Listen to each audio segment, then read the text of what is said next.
PF102 Laboratory Activity 2. Required tools for this activity is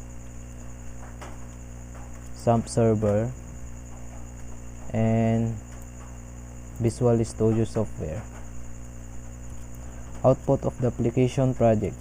Design two forms for the login and register using panels, tick boxes, buttons, and labels.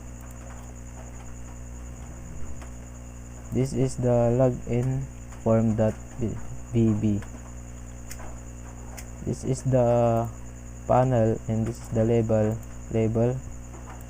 text boxes, label text boxes, and button and custom button, and label and link label. And this is the registration form.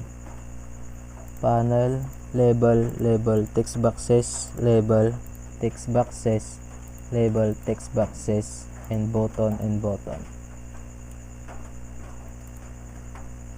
Create a custom buttons to close the application.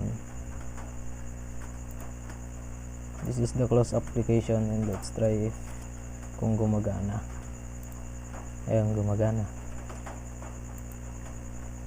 Create a class for the connection with MySQL database.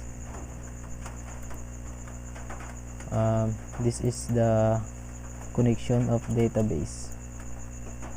Server localhost, database is my database, and user ID is root, and the password is none. Next is connect bb.net to MySQL database. Right click and manage NuGet packages for solution. Then search MySQL.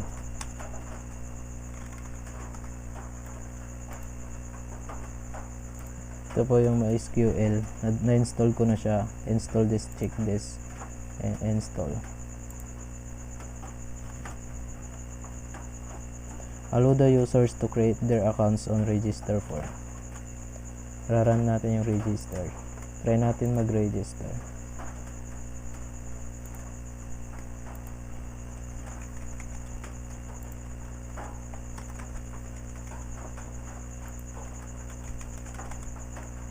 Submit. Database error, unable to connect to any specific MySQL host. Hindi siya na start yung SAMP sa yung Apache sa SAMP, tas yung MySQL, so start natin, tas ulitin.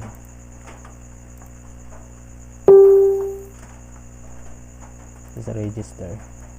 So let's try again. Duplicate siya. Okay. Again one. Ayun, registration success. Press OK. Next. Allow the users to access the application on login form. Try natin mag-login. Yung niregister natin kanina, lalagin natin.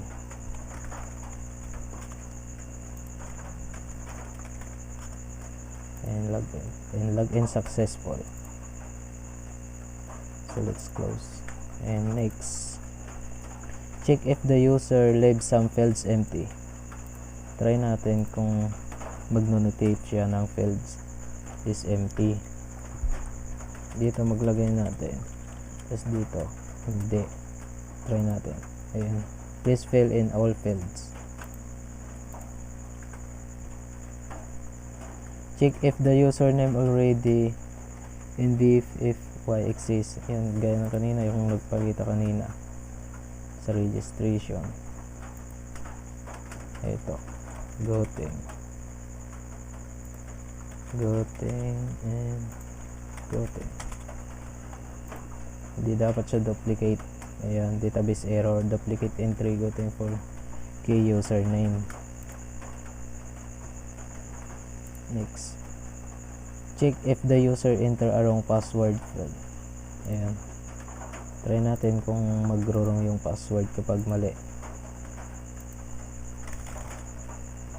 Login. Ayan, invalid username or password.